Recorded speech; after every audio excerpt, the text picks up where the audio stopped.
والفرقان الحميد إن هذا القرآن يهدي للتي هي أقوم وقال النبي صلى الله عليه وآله وسلم خيركم من تعلم القرآن وعلم صدق اللہ العظیم.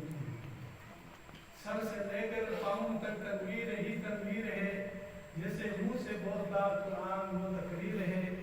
سوچتی ہے ساری دنیا مصطفیٰ کو دیکھ کر کیسا ہوگا وہ مصور جس کی یہ تصویر ہے. سبحان اللہ. کامل سر اکرام، استاد محترم اور دیگر سامعین، السلام علیکم ورحمۃ اللہ وبرکاتہ.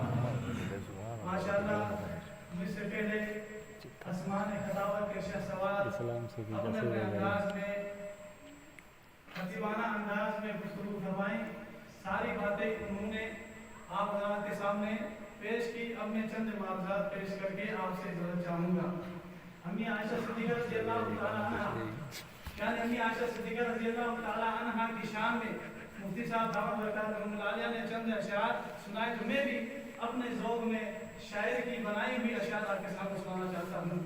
فرماتے ہیں امی عائشہ صدیقہ رضی اللہ تعالیٰ عنہ اپنے گھر کے اندر سوئی سے کپڑے سی رہی تھی. وہ سوئی ہاتھ سے گر کر نیچے گر گئی. ڈھونڈتے ڈھونڈتے ڈھونڈتے امی عائشہ صدیقہ رضی اللہ تعالیٰ عنہ تھک گئی. سوئی نہیں ملی. باہر سے میرے اور آپ کے محبوب پیغمبر صلی اللہ علیہ وسلم تشریف لائے تو وہ سوئی دکھائی دینے لگی. تو امی عائشہ صدیقہ رضی اللہ تعالیٰ عنہ فرماتی ہیں، یہ موضوع سے ہٹ کر بھی ویسے ذوق میں کہتا ہوں، کیا فرماتی ہے؟ وہ سوئی نظر آنے لگی تو امی عائشہ صدیقہ رضی اللہ تعالیٰ فرماتی ہیں، لنا شمس وللآفاق شمس وشمسی خیر من شمس السماء. اے دنیا کے لوگوں، ایک آسمان کا سورج ہے اور ایک میرا سورج ہے. وشمسی خیر من شمس السماء، اے لوگوں آسمان کے سورج سے میرا سورج بہت بہتر ہے. بہترین ہے. فإن الشمس تطلع بعد فجر، اے دنیا کے لوگوں، فإن الشمس تطلع بعد فجر، دنیا کا جو سورج ہے وہ صبح کے بعد طلوع ہوتا ہے. وشمسی طالع بعد العشاء، اور میرا سورج عشاء کے بعد طلوع ہوتا ہے.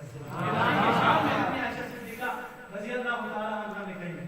میرے بھائی دوستو بزرگوں، میں میرے عزیزوں شاگرد محمد تابش نے ماشاءاللہ بہترین انداز میں قرآن مجید سنایا. اللہ رب العزت اس کو اجر عظیم عطا فرمائے اور سامعین کو بھی اجر عظیم عطا فرمائے جنہوں نے سنا اور اس پر عمل کرنے کی ہم سب کو توفیق عطا فرمائے. بھائی دوستو بزرگوں، محترم قاسم نیاز صاحب نے بھی علماء کے اوپر بات